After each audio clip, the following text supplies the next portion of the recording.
I'm down to dunk. And I'm down to dunk. I'm down to dunk. This is J-Dub, and I'm down to dunk. I'm Shai Alexander, and I'm down to dunk. This is Lindy Waters, and I'm down to dunk. I'm Mike Muscala, and I'm down to dunk. This is Jay Will, and I'm down to dunk. This is Kenneth Williams, and I'm down to dunk. This is Lou Dort, and I'm down to dunk. We say this is Lou Dort, and I'm down to Dort. This is Lou Dort, and I'm down to Dort. Cracklin Oat Bran? Have you had Cracklin Oat Bran? No, No. Okay. but it's healthy. Are you a big oat brand guy? I'm a big Oat Bran guy. Okay. I think I would switch it with Fruity Pebbles. Okay, eat faster. Don't put as much in the bowl. You have a gallon of milk I can also take home. You don't have milk at home? One cinnamon toast. Okay. Crunch. Yeah. Cereal is great. Yeah.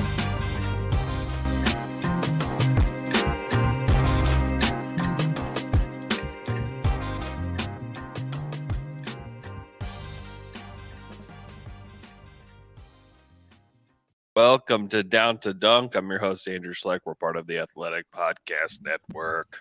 With me, as always, on Wednesdays is my good friend, Alex Speers. Alex, what's up? What's up, Andrew? I'm a Russ stan this morning. Tweeting about Russell Westbrook. I haven't seen. I've been locked into. I've been writing the show Point of Contention all morning. If you don't listen to that, you should listen to it. It's on the Athletic NBA show. It's a very fun show.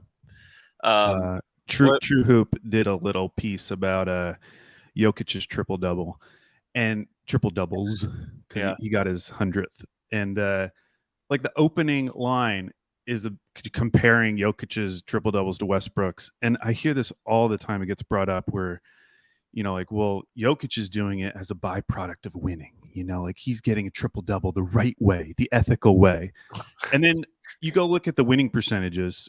Jokic in Denver, he's won 82 of the 100 games in which he's had a triple-double. 82% is very good.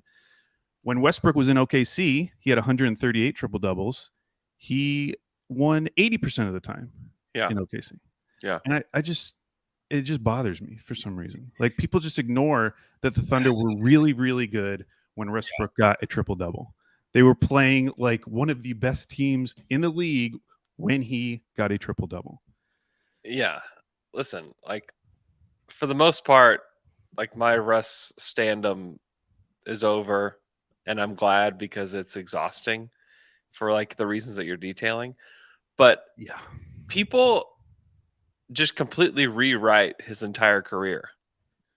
And like, yes, have the last like couple years been bad? Yeah. Like, have the last like few times been the playoffs not been great? Sure. But to completely act like he's just like this loser is just so wildly inaccurate, and just like, it's just wrong. That kind of stuff does make me mad. That it's like, what are we doing here? It'll only get worse too. I mean, it's so funny comparing his like career accolades to any of these other guys he gets compared to. Yeah, like they're not close yet. Like, can Jokic make it to a finals? Like, obviously, like, Jokic is a better player than Russ at his peak, but like, he still has a lot to prove. He still has to do something in the playoffs. And for all of Russ's failures, like, he made the finals. He was an MVP. He made multiple conference finals. What do you make? 4? Yeah. Conference finals. It's just annoying. It annoys me. And I'm not even like a huge Russ stan. Yeah. It's because people are like trying to rewrite that period of Oklahoma City basketball, which I have very fond memories of for the most part. And that part of it is what annoys me. So Clippers lost again last night. 0-3 in the Russ era. Yeah, it's been rough, especially down the stretch. He hasn't quite helped in the way that I thought he would, because I thought it's like the arc of the Clippers, as detailed by our guy Law Murray, is like they start out looking great, and then they kind of lose steam as the game goes along. Yeah. And I thought maybe Russ could help, like being like a second and third quarter player, but it hadn't quite gotten there yet. And I guess the good news for the Clippers is like everybody's not that good in the West, and like everybody's in the mix still. Well, So yeah.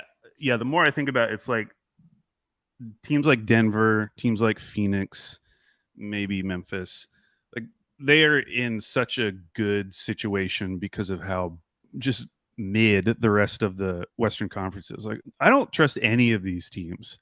Like, once you get beyond, who's in the 5th spot, right? Well, it's the Clippers. Yeah. So once you get beyond 4, yeah, Phoenix, Sacramento.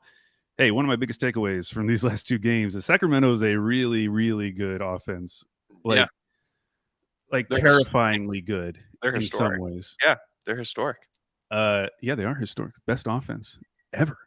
Yeah. But yeah, it's a good setup for those teams because everyone's talking about obviously the Lakers, the Clippers, the Warriors, and just like none of those teams really inspire me. Obviously, if Steph gets back, that changes things. But I don't know. Let's talk about this Kings game because it was a roller coaster. Yeah, Emotions. Was it a roller coaster of emotions in the arena?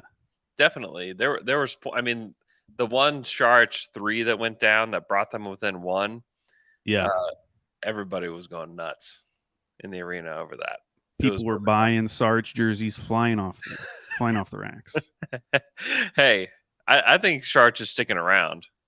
I thought there might be a chance that he gets bought out. I know that You mean beyond this season or just the rest of the season? I don't know. I mean, it's possible that he sticks around next season, but I mean, at least for the rest of the season, I thought there was a good chance he gets bought out. Yeah. But and we'll talk about this in a little bit too, like the whole tanking conversation. We'll get to it after we talk about this game. But that was a big moment.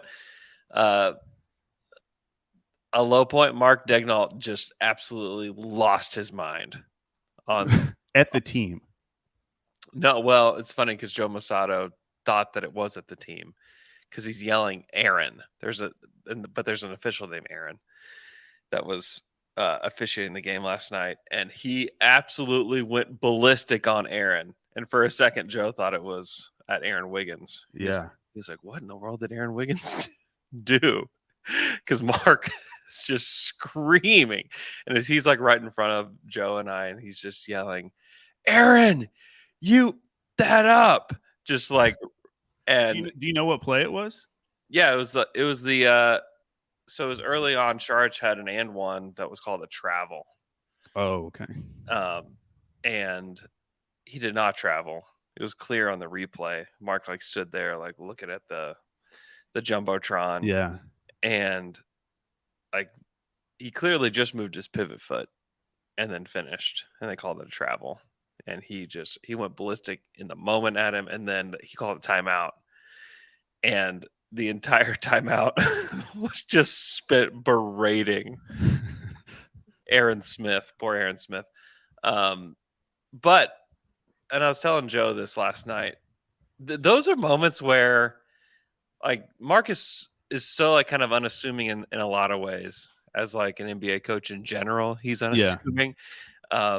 And then as like a guy that you feel like, can he like handle like the rigors of coaching and like be like have this competitive fire? He's got the competitive fire. Oh yeah. I mean, not to pile on this guy, but Steven Silas in comparison, remember when he had the post-game press conference where he was mad and like no one really believed it. He may well have been completely mad and that was all real. Right. But like it wasn't convincing. Like, when Mark gets pissed, like you believe like, okay, that guy's actually really pissed. It's great. It was in that moment where he is not spending the time out talking to his team about what they can do better, but spending the entire time out just absolutely just berating this official that I thought, you know what? I think Mark Daigneault's going to make it.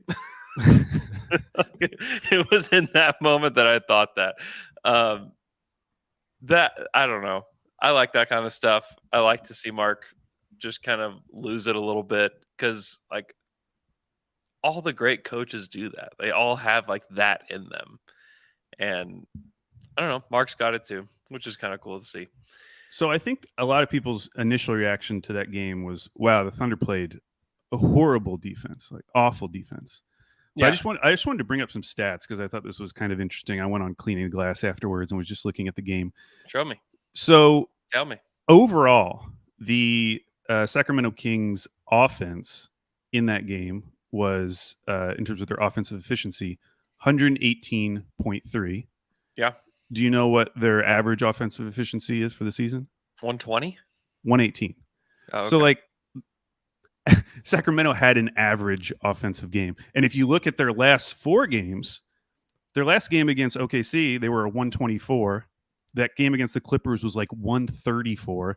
And then the game against the Blazers before that was like 130. So in terms of offensive efficiency, this was actually their worst offensive performance of the last 4 games. Wow. Which is kind of interesting. Yeah. Interesting. And so I went back and I was watching the game mainly just to watch Giddey because, Giddey plays the career low minutes, right? I went and looked. I manually went and looked at all the game logs, and it was career low. Career low in minutes, career low in plus minus as well, which is some of that is that he didn't play in that Memphis game. I know. Yeah, I was thinking about that because what is JRE's plus minus in the Memphis game? It was like a minus 56. I went and looked at it yesterday too.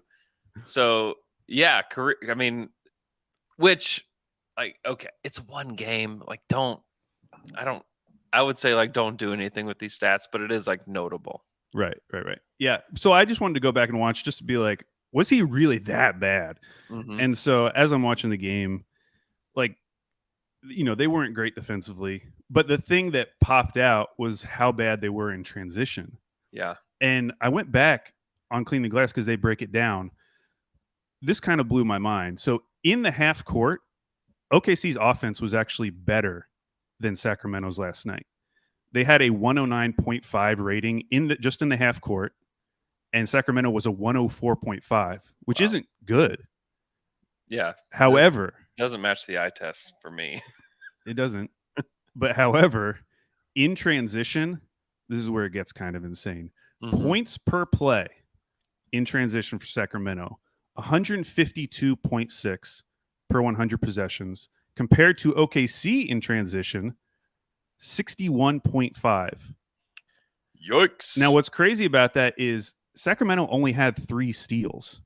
Mm-hmm. So it's not like they were racking up all these steals, getting all these like wide open transition layups because of the steals.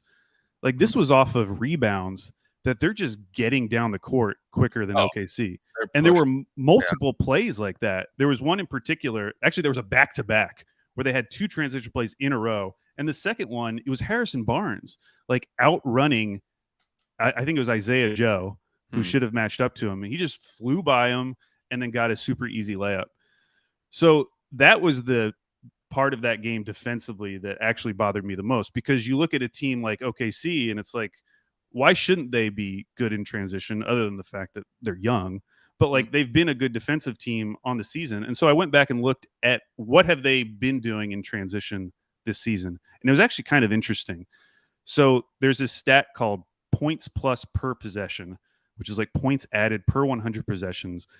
Basically, OKC is 10th in that stat, which means they don't give up a lot of transition opportunities. Yeah. They're actually been pretty good at limiting transition opportunities. However, when the team gets a transition opportunity in terms of points per play, they drop to 18th in the league.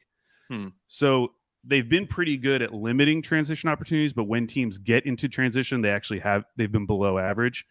And that's kind of what we saw last night, where I think Sacramento had 22 transition points to OKC's 7.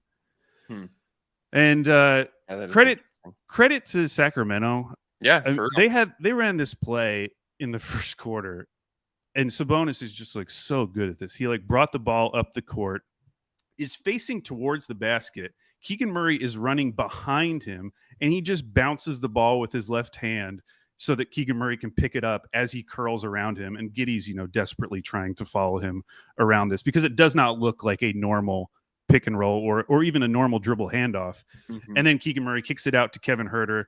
I think it was Isaiah Joe was like caught off balance, and then Kevin Huerter drove into the lane. Their offense is kind of terrifying. And at the beginning of that game in the first quarter, I think it was like 24-15. 9 of those points were Davion Mitchell hitting his first 3 threes. Mhm. And if you look at that starting lineup, it's like, what shot would you more want them to take than a Davion Mitchell 3? Yeah. He's shooting 32% on the season. Everyone else on that court is terrifying on the Kings, either from range or in close. And so, like, I kind of understood why they were letting Davion take those threes, but that was the difference in the early going. I mean, it was a 9-point lead all of a sudden, and it was because Davion Mitchell hit his first 3 threes. So I do think there was some unluckiness factored into Giddey ending up being a minus 32.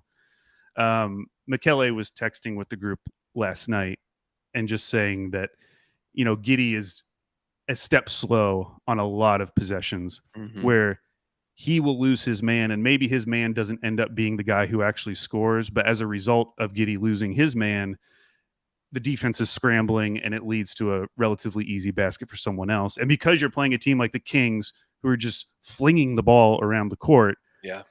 it is accentuated in a game against a team like Sacramento, maybe than it would be in a game against some other team. We'll say Yeah. Houston, since they're always our example. Yeah.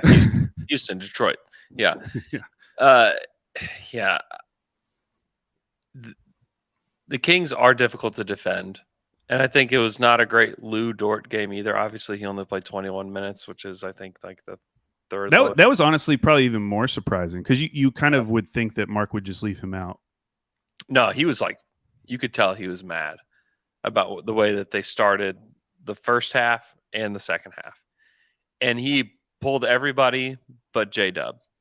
And I think the first time it was like everybody but the Jalen Williamses. Yeah. And then it was like, okay, you 3 get off the court, Giddey, Joe, and Dort. It's like, Yeah. no. Somebody pointed out this. I guess it was written somewhere that Joe Dort is like Joe Dirt. I don't know. So, anyways, that's the thing. But he just like ripped them off the court and was like, "No, you guys are done." And then he basically played Wiggins and Kenrich, and he played Trey a lot too last night. I think he put Trey in at first, but then he basically played K-Rich and Dario and Wiggins as like starters essentially. Yeah.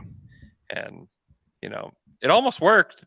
I really thought they were going to win the game when they tied it at 98. Yeah. And then they just could not make anything. And it wasn't, I think it was just all just kind of weird, honestly. Like it was just kind of a weird stretch of the game where I think there were like 4 like very makeable baskets, and they just missed all 4 of them. And then they're also, Mark's deciding whether to put those guys back in for the stretch run. And he like brought Giddey back in briefly and then Giddey back out. Yeah. And I mean, I don't think this is an indictment on any of these guys, honestly. Like it's just one game, and you're missing your best player who's like takes so much pressure off of all these guys. And I just think it's interesting that the guy who like was shining last night was J-Dub. I mean, and I was awesome. I do think that's important. Like the fact that J-Dub is stepping up in Shai's absence, whereas Giddey seems to be going through one of the tougher stretches of his season, going back to the beginning of the season. Like that does feel meaningful a little bit. And that game that J-Dub had last night was just awesome because he was super aggressive, almost out of necessity. Like they finally found the roster combination where he was kind of forced to be aggressive. Well, they just took Dort and Giddey off the court. Yeah, and so he had to do it. Now and he did do it. Yeah, and I kind of did like that because it was Mark basically saying like, "Hey, I'm just going to put defenders and wings and Saric out there with you, and like you go get it." Like, because like we all think that J-Dub is a really smart basketball player. Yeah. And so it makes sense that if he's on the court with those guys, he can recognize, oh, I need to step up in this moment. Yeah. Whereas we've seen elsewhere in the season, maybe he's more willing to take a back seat to Shai or even Dort if Dort's on the court. Mm-hmm. So yeah, there was a great game from J-Dub. I mean, glass half full. That's all I'm really focusing on. J-Dub was awesome. J-Dub is, I think, clearly the second best player on this team right now. Yeah. I mean, and I've said this, like, there's not an insignificant chance that that's what he is moving forward. Like, I just think that there's room for improvement. Like, his dribble drive game is obviously something. I believe in the jumper. I think that will come along. He's a good passer, good rebounder. He's got good length.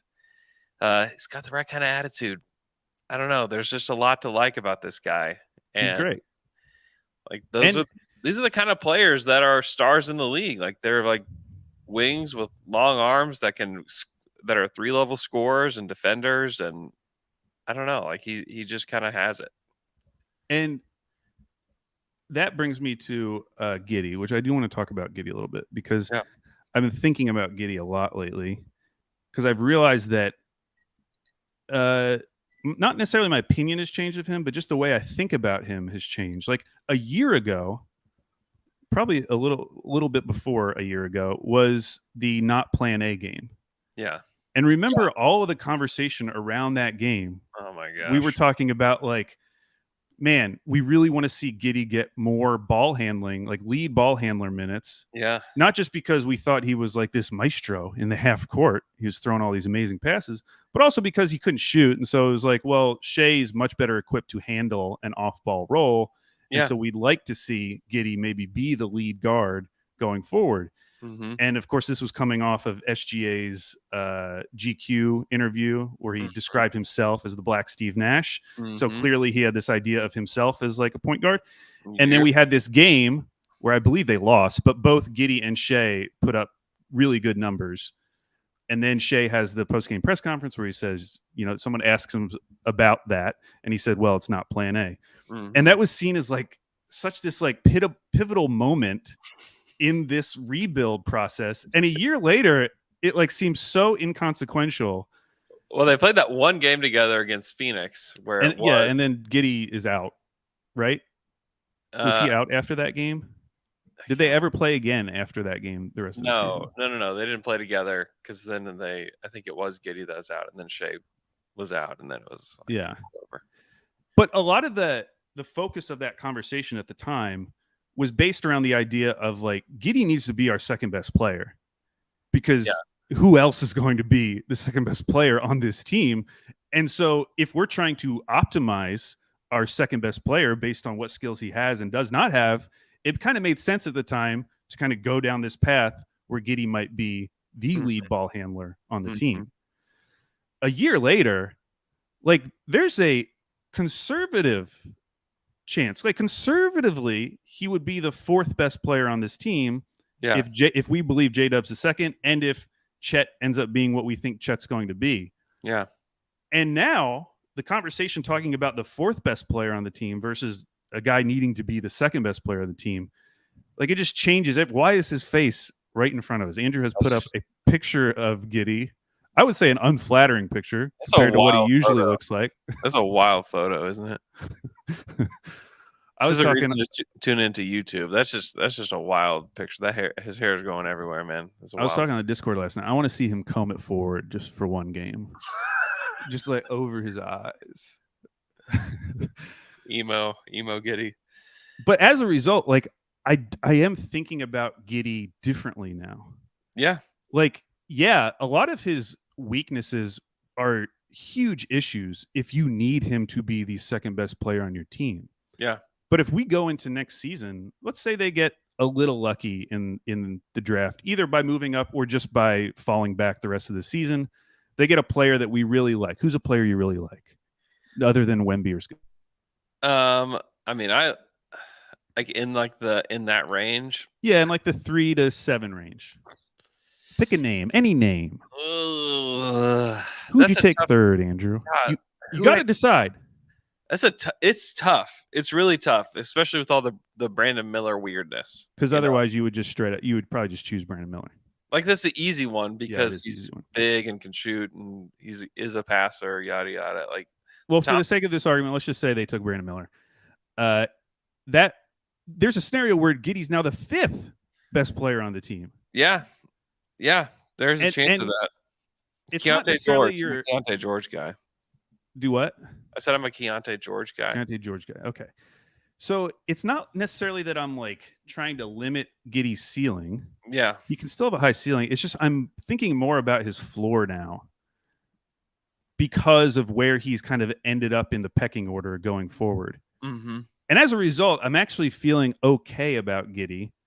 Whereas if this was the exact same scenario, but last year where we don't have J-Dub, we don't have Chet, and this is Giddey's second season, and this is what's happening, I think I'm a lot more worried in that scenario. Yeah, or if like they had just gotten one pick, and we'll talk more about this. I don't think this is how it would have played out, but let's say they just get one pick there, and they taking Jang. Just take Jang, and yes, okay, that's kind of perfect because like it's easy to think about Chet when you also have J-Dub, and you're like just very excited about that draft class overall. Yeah, if Jang is in the G League and your other pick is sidelined, and Giddey has to be the second best player for this season. Yeah, that changes a lot.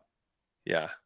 And for the record, like I think if that were the scenario and somehow we ended up in this exact game last night, I think Giddey plays better 30 plus minutes. Oh, I think he just plays. Yeah.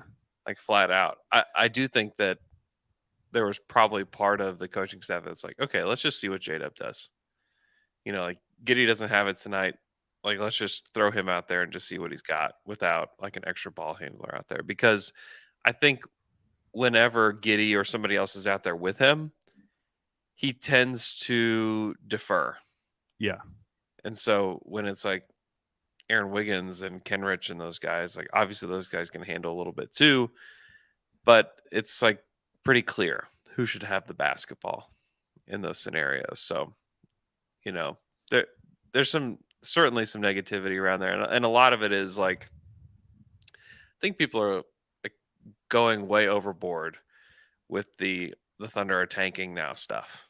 Like, I just don't think that's true. I just don't think that's true at all.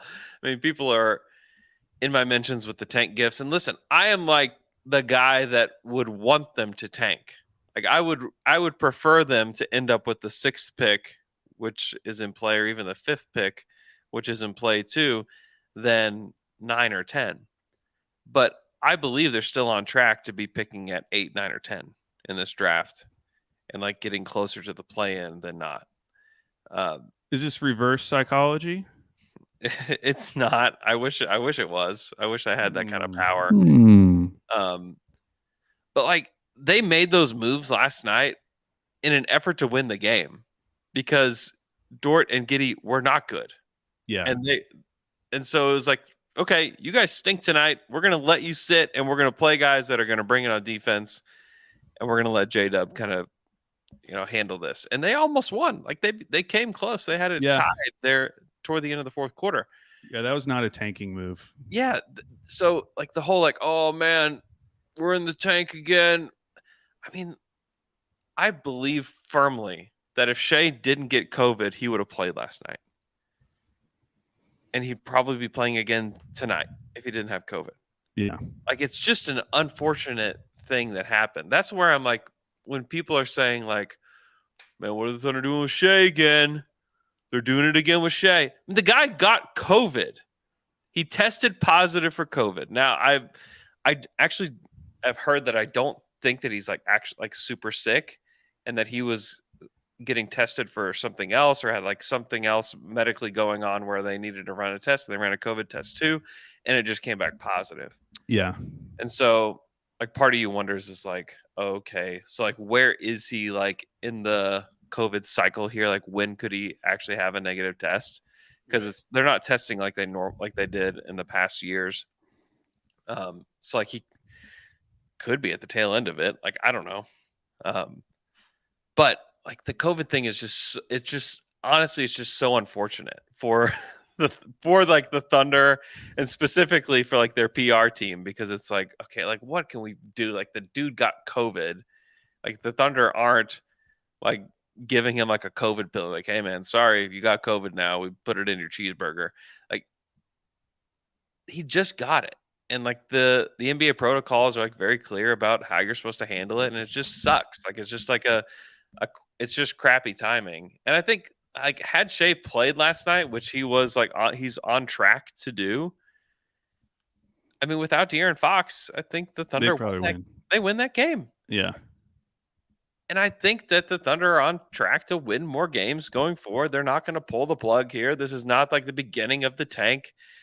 And I mean, and that's, to me, that's very clear that the Thunder are not going to let go of the rope. They're not going to let this all go the rest of the season. Like when Shai is testing negative, he's going to play, and they're going to play hard, and I still think they'll fall short of the play-in, but I don't think that anybody is ready to jump up into like the 5 or 6 range. I think that they'll still kind of be where we thought they would be before this 4-game losing streak. I mean, so like the whole tanking conversation, like the Thunder aren't tanking. Like Shai just got COVID, and that just is what it is. Well, I think you saw like KOC tweeting about it. I think that, and I'm not saying this about KOC, but for general NBA fans, having something like that, which is, this topic about OKC, about how they're always resting Shai and tanking, it makes people feel like they have an opinion about a team that they don't watch. And as a result, it makes them feel like they know more about the NBA. And to be fair, like we do this as Thunder fans, like we can't watch every single team every single week. And there are opinions about teams that almost become like memes, like because it just becomes set in stone almost. And you'll hear that opinion about that team on every single podcast, and it just seeps into the general consciousness. And that just becomes the general opinion on that team. Like the one take about that team that everyone can have, and no one other than that fan base will really bat an eye about it.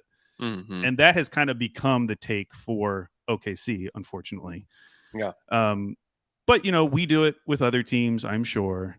And so I don't know. It's not bothering me as much, partly because I agree with you that like I think. But it's Thunder fans that are in my mentions that are like, "Oh man, we're tanking again." Like, people that should know better. Hey, you can fall into the same trap. I mean, we're all listening to the same pods. If you hear your favorite podcasters say it over and over again, at some point it just becomes true. But I guess why I'm not freaking out about it is because, like you said, we haven't seen the end of Shai.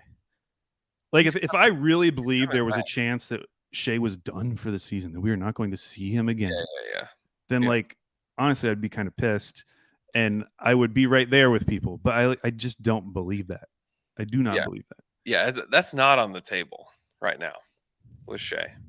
Like, it's just flat out not on the table. So they're gonna have. I mean, and this is just how their entire season has gone, though. When you look back at their entire season, it has just been like this ebb and flow the entire way. Yeah, I mean, it does feel like that Jazz game was a turning point in some ways. It did feel like a tipping point, both because Shai got injured, but also because like they were very close to winning that game. Yeah. And if they win that game, I'm not saying Shai plays, but like now all of a sudden they're only on a 3-game losing streak instead of a 4-game losing streak. Maybe they win one of those other games. Yeah. Well, tonight's a big one. They play the Lakers tonight. That's a big one. Then they have 2 against the Jazz after that. Those are both big games. And the Jazz just lost to San Antonio. They did. Last night. They did. I mean, here's the deal. Like if the Thunder beat the Lakers tonight, which doesn't feel impossible. The Lakers are on a second night of a back-to-back too, and we have I think fully rested D'Lo's still out. Yeah. And LeBron's obviously out. Yeah, LeBron's out.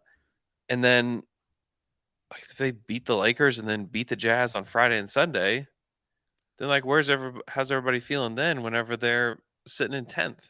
And also because you look at these teams around them. Like the Lakers obviously just lost LeBron. That's a huge blow, especially if you look forward at who they have to play the rest of the season. Yeah.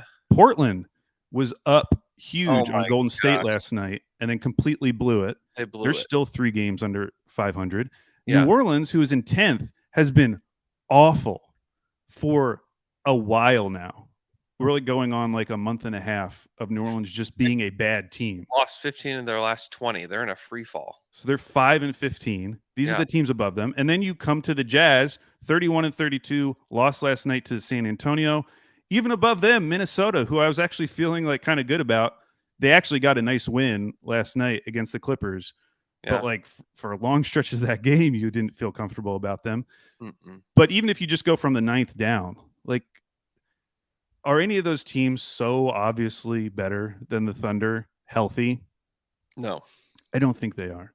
And that's why I think that even if you want them to tank, it's just like, it's just going to be natural that they're just going to hang out in this morass of teams. Yeah. Until the end of the season. Yeah, they're going to be in the mix. And one of these teams has to catch some type of fire, even if it's just like maybe playing over 500 for a 10-game stretch, which none of these teams have done over their last 10. In fact, Who would you pick? If you look at the West standings, starting at the 6th seed Clippers, this is their record in the last 10 games: 4-6. Dallas 4-6. Minnesota 4-6. Utah 4-6. New Orleans 4-6. Portland 4-6. LA 5-5. Wow. OKC 4-6. Like, none of these teams are capitalizing right now. No, nobody is. Who do you trust out of that group? From 6 to OKC, who do I trust? Wow.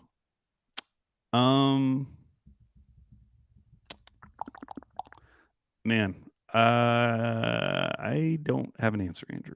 I mean, I'd have to go with the Clippers, but it's like, who have lost 3 in a row. That's like that's who I was about to go with, and it's like, well, they've lost 3 in a row. Yeah. Who do you think gets the last 2 play-in spots? So it's like Utah, New Orleans, Portland, Lakers, Thunder are all in the mix for 2 spots. So it's like 5 teams like trying to squeeze into 2 spots. Who gets there? Because I think ultimately, like, Minnesota has been good enough to get there. I think Dallas is not going to lose every game by 1 possession. Yeah. It's like I think those teams will be fine. But then it's like Utah, I mean that losing to a team that had lost 16 in a row is pretty brutal.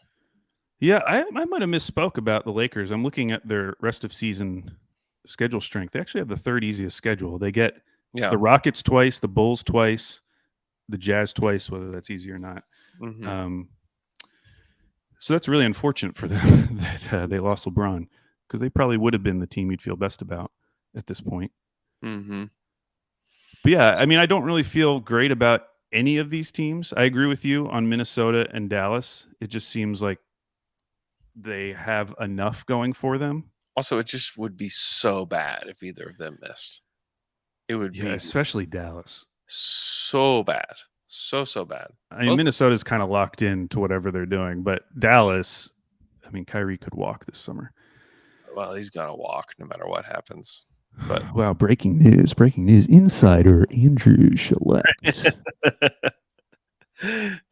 I can't even predict these final teams. I don't like any of these teams. And this is why you can't. It doesn't matter. None of these teams are good.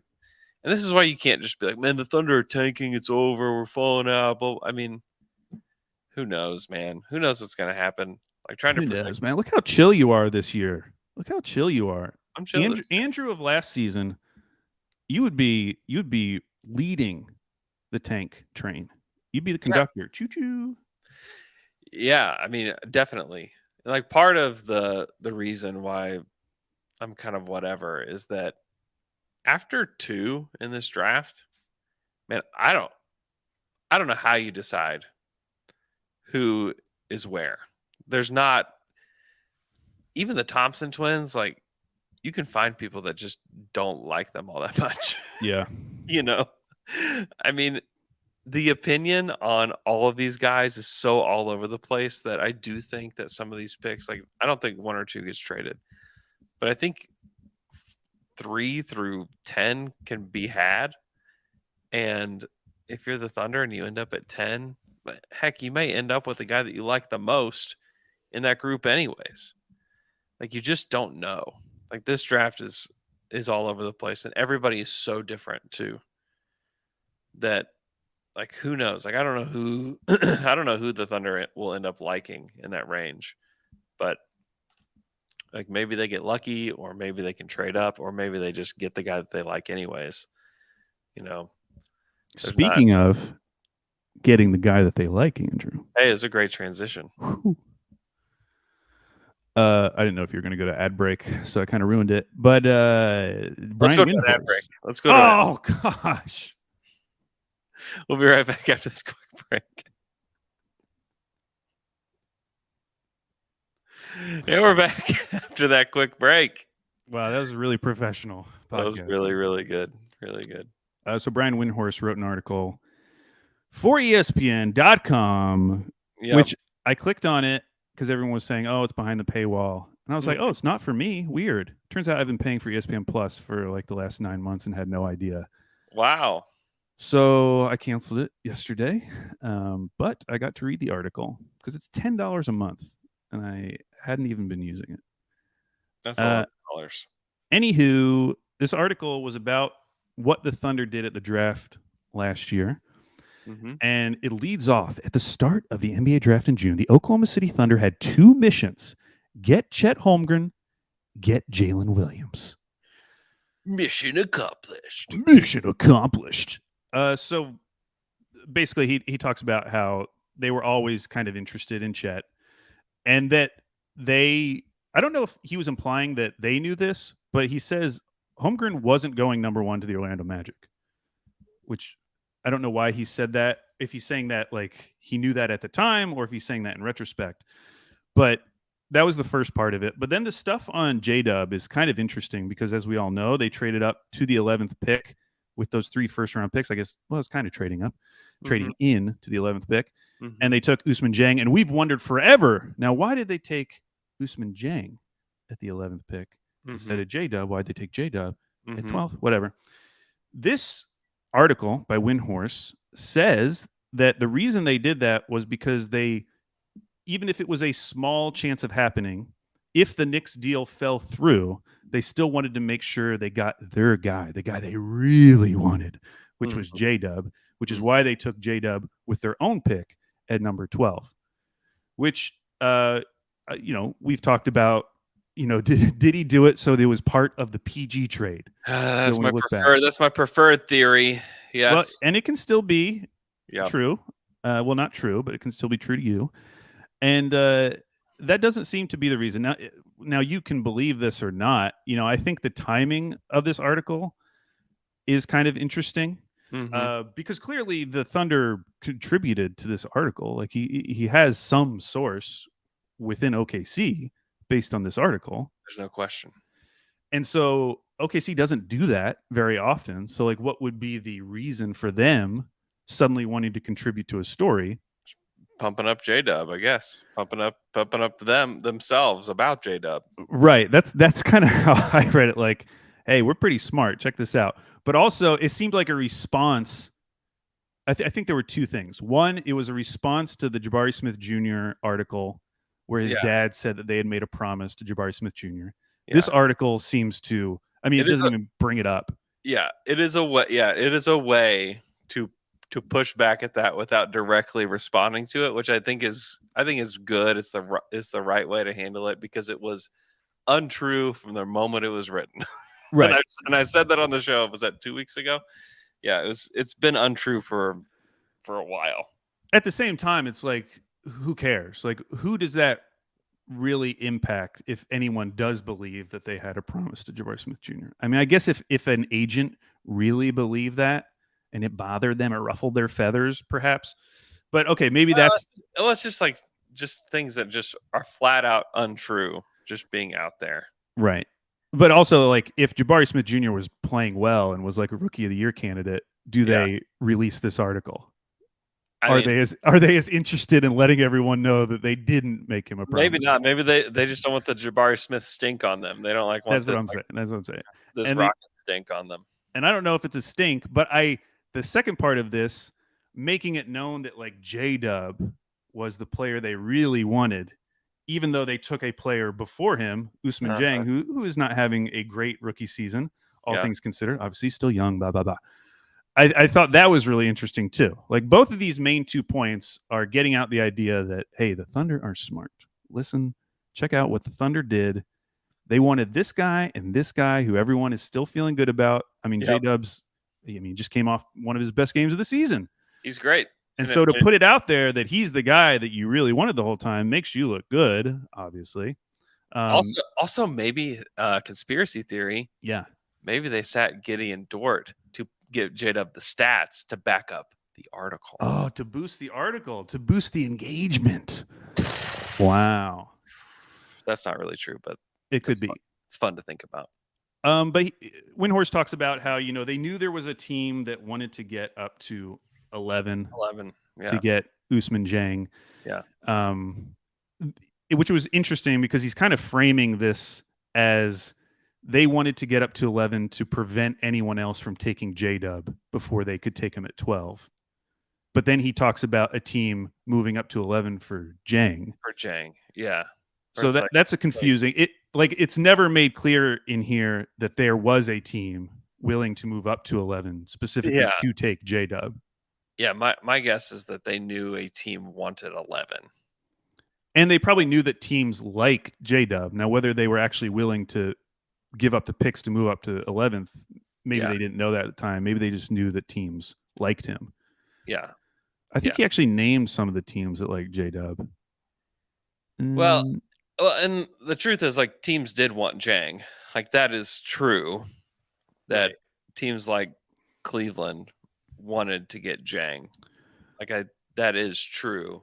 And also it's true that the Thunder wanted Jang as well. He said the Atlanta Hawks and Memphis Grizzlies in particular are specialists at moving around in the draft and identifying players as diamonds in the rough. He didn't necessarily specify that they were interested in J-Dub, but he just gave them as examples of teams that would be willing to move up if they liked a guy. I mean, just think about how he would look, on Memphis right now. He'd be kind of perfect. The thing about J-Dub is he's kind of perfect for everybody. But them in particular, I mean, that's kind of what they need. They need a big wing. Yeah. Who they trust, who is not Dylan Brooks. I know he's not like a big wing, but they need to find their Dylan Brooks replacement. Yes. Yeah, I mean, and also like the Cavs could very much use him. They need that size of player on the wing that can do something. And I take it back. I didn't realize Dylan Brooks was 6'7". I apologize, Dylan Brooks. I thought he was shorter than that. Oh, no, he's big. He's a big dog. It was an interesting article. It's all true, obviously. I don't think they'd print it if it wasn't true. But it is interesting that if the Thunder were to have their choice of Jang and J-Dub at the draft, if they could only choose one. This article suggests that it would have been J-Dub. It was going to be J-Dub. That is accurate. So, which makes you feel good if you believe that this is all true because he's been awesome. Yeah, it is true. It is true. And he is awesome. And it is true. And he is awesome. It is a big deal to get a guy like that at 12. It is a potential franchise changer to get one of those guys. Like Donovan Mitchell was for Utah, Right. It's the kind of thing I'm not putting this curse on Usman Jang. Okay. Mm-hmm. I'm not putting this curse. Don't do it. Remember when the Clippers had 2 picks at the end of the lottery? Yeah. Who'd they take? SGA and Jerome Robinson. Yep. Who you have never heard from again. And it doesn't matter because they drafted SGA, which allowed them to get PG and Kawhi. Mm-hmm. So I know there are people out there who are stressing out about Usman Jang a little bit. And I get it. They gave up 3 picks for him. I know they have a ton of picks coming. Mm-hmm. I'm just not worried about it, in part because of how good J-Dub has been. Yeah. If we look back in 10 years and they just nailed one of those picks, the Jang and J-Dub picks, that's all that's going to matter, honestly. Yeah. It won't be that big of a deal if Jang doesn't pan out. The fact that we already feel this good about J-Dub and Jang still could pan out, makes me feel pretty good, even though I was not a big Jang fan to begin with. Yeah. Yeah. I mean, if you're picking at 11 and 12, like you're just lucky if those pan out. Like picks in that range, usually both of those don't pan out. Yeah. So, I mean, yeah, I don't know. I'm not stressed about Jang. Sounds like you're not stressed about anything, Andrew. This is the gravy year, man. This is the gravy year. You can't get mad. You can't mad at gravy? No. I can sure try. Let's bring up Trey Mann. So no, I just thought it was interesting that in both of these last two games, they haven't completely staggered Giddey and J-Dub. In fact, it doesn't seem like that's been a focus at all. Instead, the focus has been, let's get Trey Mann some time running a unit. Yeah. Where he is like the main ball handler on the 5-man unit that is on the court. Yep. And he got that opportunity for a while last night. And I don't know, like, I don't have strong opinions on Trey Mann at this point. I'm not super invested. I kind of need him to pull me back in. If I was going to be positive, I would say that, like, process-wise, like, there is some good stuff. Like, he's way more confident. He's playing more confidently than he was a few months ago when he, like, wouldn't take a shot. Like, at least we saw him go to his step back a couple times last night. And I did think there was one play in particular defensively where he was, I forget who it was. It might have been Keegan Murray, who he was like tracking down the lane, passed it off to Sabonis. There were 3 Thunder players. The one who jumped and tried to actually contest Sabonis was Trey Mann. Yeah. Got to give him credit for that.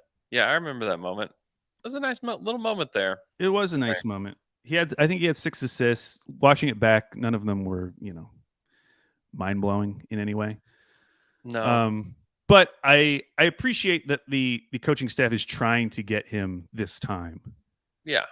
Because I think we feel like as long as he's missing all of his threes, and it does feel like he misses a lot of his threes, the best chance he has for success is if he has the ball in his hands, where he can get to that step back, where he can make decisions. And they're giving him that opportunity right now. And I wouldn't say he's seizing the opportunity because he's not. He was 3 for 9 last night. Yeah. But, at this point in the season, I'm fine with him getting that opportunity because I wasn't completely ready to write him off. And so they're giving us this, this kind of extended look at him that we weren't getting early in the season. Yeah. It's not been good. He's shooting 38% from the field this season. Mm-hmm. You just can't make it in the league like that. Like, you just can't do it, especially when there's other guys like Isaiah Joe, who didn't have a great night last night, but like still, like, we know what we're getting from Isaiah Joe. Yeah. You have J-Dub, you have Shai, you have Giddey. Like, there's just not room. Like, he's going to have to learn how to play off ball better if he's going to make it. Like, period, the end. And then, like, learn to pick his spots. Because I do think that there's some of the, like, hey, he's got to have so many possessions handling the ball kind of thing. Like, yeah, without a doubt. But even when he has those, he doesn't always take advantage of it. And so I don't know. Like, I'm not completely out. Like, he's going to have another chance next year. And maybe not. Maybe they trade him. I don't know. I don't know what they're going to do. But the rest of this year is pretty big for Trey Mann. And we had high hopes for him at the beginning of the season. And I don't think, like, his career is completely over here with the Thunder or in the league, but, like, he's got to show some more aggression as an offensive player, and he's got to make shots. Yeah, and I'm not positive that the minutes will be there next year. I know you and McKelly were talking about this on Monday. Like, there's still going to be some opportunities for these guys. You're mostly referring to all the bigs. But, like, if Chet's healthy, he's probably playing around 30 minutes in that center position. And that is not just going to affect the bigs, because we've seen that they've been willing to play like Kenrich at the 5. That is going to affect the minutes for everyone. Yeah, it's true. And so guys like Kenrich, who have been able to play some 5, are going to get moved down a spot. if he's going to be able to get Yeah, minutes. yeah, it's true because like J-Dub has played 4 at times, and like Yeah, he's going to be moved to guard probably more often next year. and with so maybe bigger time. those Yeah. minutes do evaporate for Trey, and this kind of is his shot. Yeah, If everyone's healthy, of course.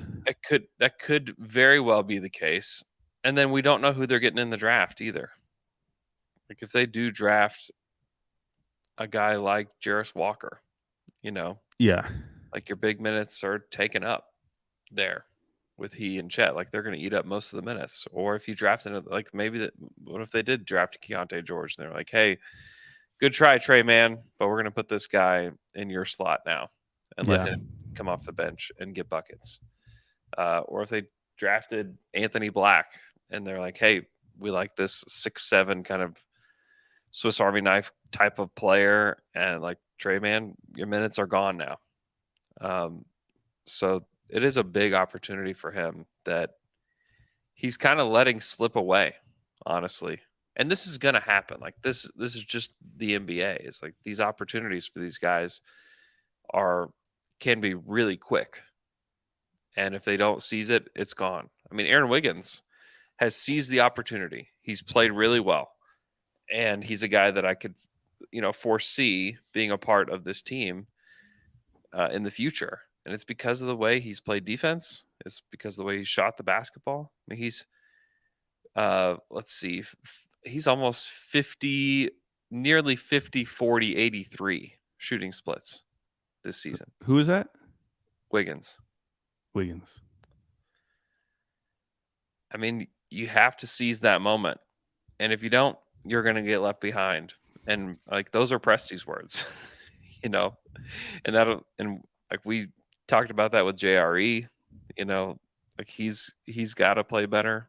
Same with Jang, same with Poku. Like some of these guys that we've been invested in are going to get left behind. Yeah. And in their place could be guys picked in the 50s, Aaron Wiggins, guy who was picked up off the scrap heap, and Isaiah Joe. Like it doesn't have to be someone that was drafted. The Thunder have done well, just finding guys. It could be, Jay Will, who was picked in the second round. It's like, oh my gosh, like this guy has had some moments this year. So yeah, it's been a struggle with Jerry, and I don't know how much of that is just him coming back from what was called an impressive ankle sprain. Yeah, because obviously that would affect your mobility even as you're coming back. Mm-hmm. But yeah, I've just been really I just don't know what to point to with JRE as like, this is the thing. This is what he does. He's got a really big chin beard. He does. I mean, last year, remember the highlight was that defensive play on Harden where he was switching his hips back and forth. He looked so flexible, so mobile. Flipping his hips. And there just haven't been moments like that. And the opposite is that around the rim, I think he's just been bad as any kind of deterrent. I mean, I'm not expecting him to be a rim protector, but just as a deterrent, as an obstacle to the basket, I do not think he's been good. Yeah. And his corner three just has not fallen. He hit one last night, but it was after like getting a second chance in the same possession. Yeah, let's see what he's shooting from the corner 30% this season. This is on Cleaning the Glass, so it might not be the same as this is on Basketball Reference. He's 31.3% from the corners. And to be honest, he wasn't great last year. He was 35%. Yeah, from the corners. Yeah, still, it's just like it's just not good enough. Like and like it's not going to be good enough. Shooting 57% at the rim as a big. That's in the 6th percentile of bigs. It feels right though. Like that matches the eye test with Jeremiah. Is like these. Yeah, if he's not in transition and he actually like is challenged by someone at the rim, and also he just might be caught as a tweener, like the worst kind of tweener. We've talked about the worst kind of tweener. The worst kind of tweener. Remember when that was the big thing with Jeff Green? Everyone was freaking out that he was a tweener. He was. He was. He's still in the NBA. Shout out to him. Shout out. he became the worst kind of tweener back then. Used to be you're caught between the 3 and the 4. Yeah. Right. Now it's if you're caught between the 4 and the 5 because you're too small to defend 5s and you're too slow to defend 4s. Yeah. Like now the Jeff Green tweener is the right kind of tweener. It's a great tweener. This is the wrong one. This is the wrong kind because back then, like Jeremiah could play 4 and he can some, but like now 4s are just basically wings in the NBA. Yeah. And you have to be able to defend those kind of guys, or you have to be a guy like Keegan Murray who just is like a lights out shooter. You know? Yeah. It's funny now looking back to the preseason where this is before Chet's injury. Yeah. Our prediction for the starting lineup was front court of JRE and Chet. Yeah. And even if Jerry was playing okay, I don't think that would be my choice going into next season. Anyways, like his skill set just like isn't really what I'm looking for. What would your prediction be for next year? For next year? At the 4. I mean, if you want Shai, Giddy, Dort, and J-Dub to be in the starting lineup, there's only one way you can do it. Mm-hmm. So if that's not your answer, then somebody's going to the bench. Mm-hmm. And I don't think I'm ready for that conversation yet because we don't know who they drafted. I mean, maybe after they drafted, I'll be like, oh yeah, you send this guy to the bench. That makes sense. Yeah. I mean, somebody will get sent to the bench eventually. I don't think that's going to be their locked in starting lineup forever. Mm-hmm. But it could be Dort. It could be Giddy. Yeah. I do think SGA and J-Dub and Chet, if healthy, feel like the easiest locks. I would agree with that sentiment for sure.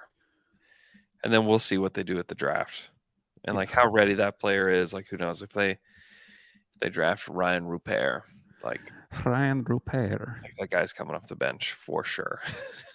if he like is not with the blue, you know. Maybe they draft Chris Murray, Keegan's brother, who looks exactly like him. They're not twins though. I don't think they're twins. Am I wrong? Let us know in the chat. Let us know in the chat. Are they twins? 22 and a half. Maybe they are. Maybe they are twins. I didn't think they were. They are twins.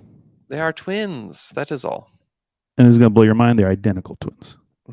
Well, that makes way more sense because they look exactly alike. Last thing I wanted to bring up was Shams had an article about the CBA negotiations moving forward. Yeah. There's some stuff that may be relevant to the Thunder down the road in terms of extensions. Mm-hmm.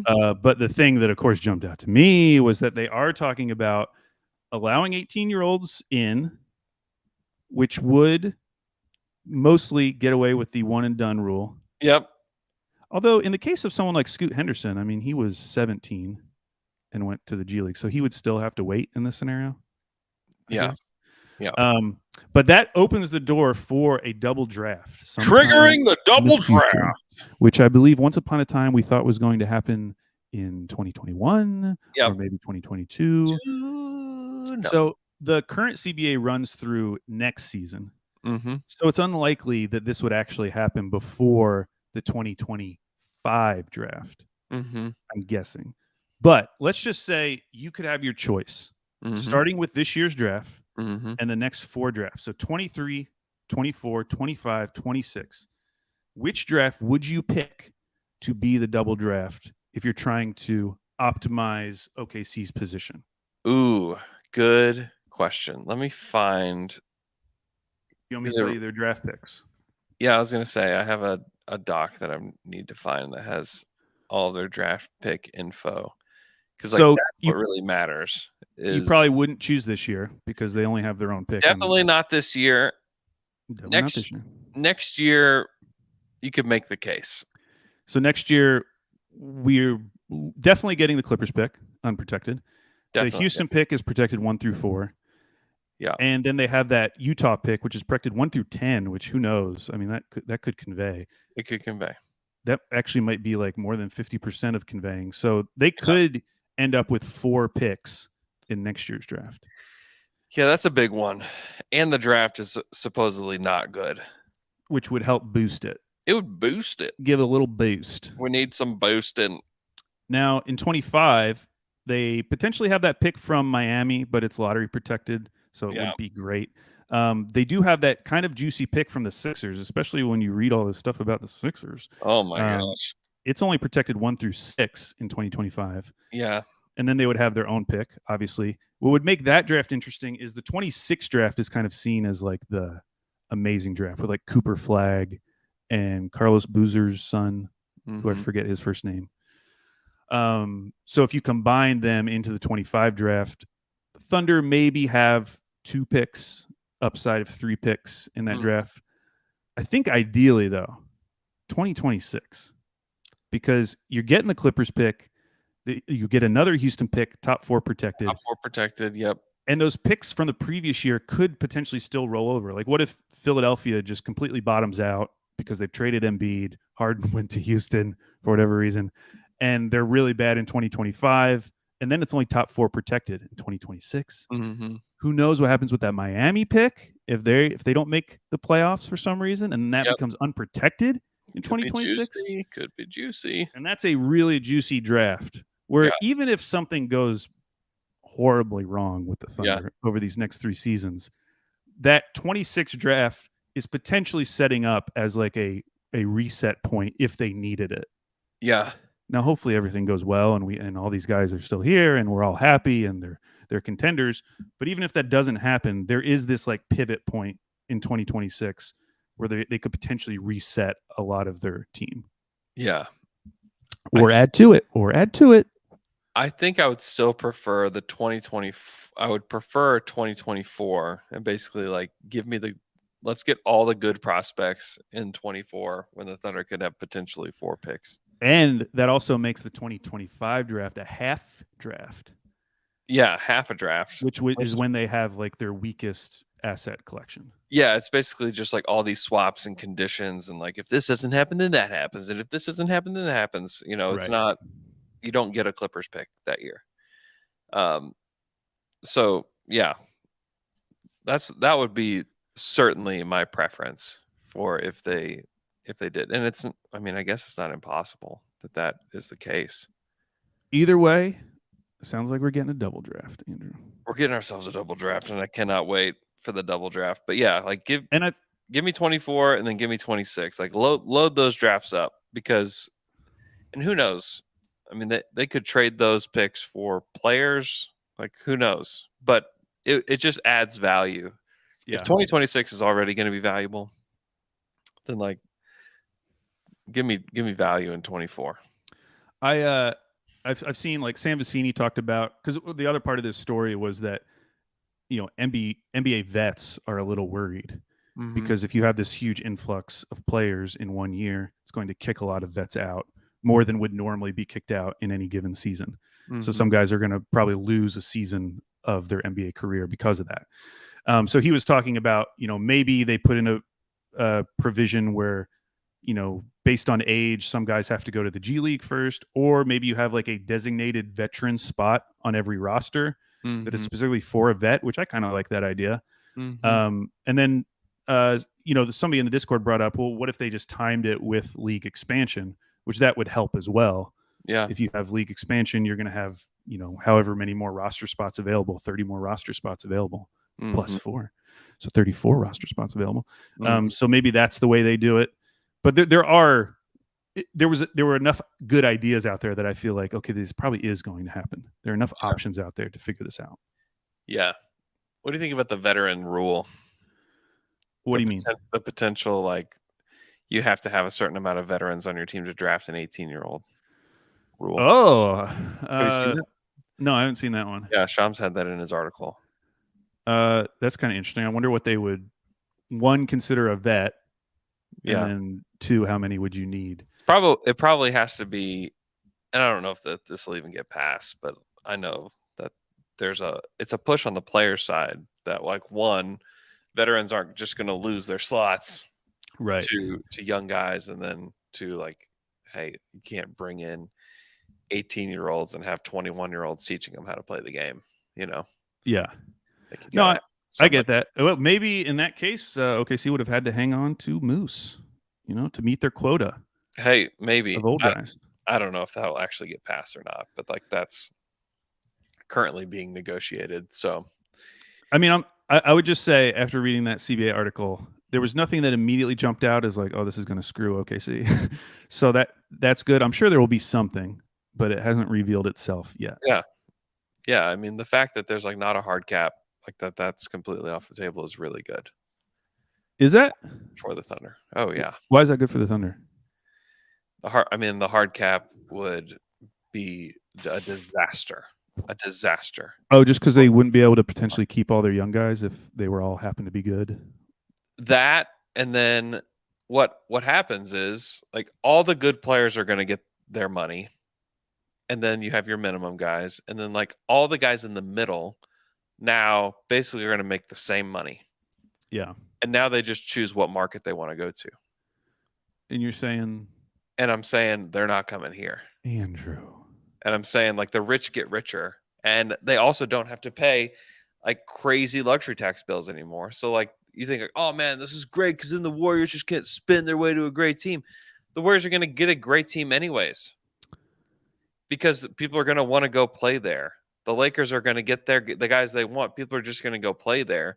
If you're limited by this is how much they can get paid, fine, we'll still go to these markets. And then OKC gets screwed because, wow, we've drafted 7 guys that we really like. Well, you can only keep 4. So Well, that's okay. That's good then. it's I do like the idea a really good thing. that they're going to try to make it easier for teams to dip into the tax. Yeah, So that it's not as prohibitive, just to cross it by however much. I think if they could do that, that would be a great thing for Oklahoma City. Yeah, I would like that. Yeah. Last thing, Andrew, the Atlanta Hawks, who we are watching this week, they're having an upcoming bobblehead night. I just wanted to make the Thunder aware they're doing a Outcast bobblehead, which is very cool. And I'm saying, why can't OKC do like a Reba bobblehead? Oh my gosh! Wouldn't you love having a Reba bobblehead or a Garth Brooks bobblehead? Yes. I mean, honestly, I just want bobbleheads, so I'll take anything at this point. But Atlanta opened my mind to the possibility of it doesn't have to be players. Like, Yeah. it could be just local celebrities. Wouldn't that be fun? Yeah. Yeah. No, you could do a Flaming Lips bobblehead where it's a Wayne Coyne bobblehead. A Wayne Coyne. Wait, in a bubble. I was gonna say that's what I was gonna say. A bubble bobblehead. A bubble bobblehead. I love it. Who wouldn't want a bubble bobblehead? Who wouldn't want a bubble bobblehead? I want one. Okay. Just to recap, neither of us are out on Giddey. Like, I don't want to give anybody the impression that we're out on Giddey or really think that he's not good or anything. We both still think he's good. Yes. Yeah. I'm just thinking about him differently than I was a year ago, as I explained. Yeah. He doesn't have to be the second best player on this team anymore, and as a result, I'm not as worried about his weaknesses while still acknowledging that they are there. Yeah. And he still has upside to be a very good player. Yes. Only 20 years I'm old. not capping his ceiling. Yeah. But, you need high-end players like him, like Draymond Green, who's been an all-star. Like, he has a ton of limitations as a player. Like, if you were to plop him onto Charlotte or whatever, like, he would have never, ever made an all-star team. And people would be like, I don't really know what this guy does besides, like, get real mad, Which, as we talked about with Coach Dagnall, is a skill. Getting mad is a skill. Getting mad is cool. And it's great.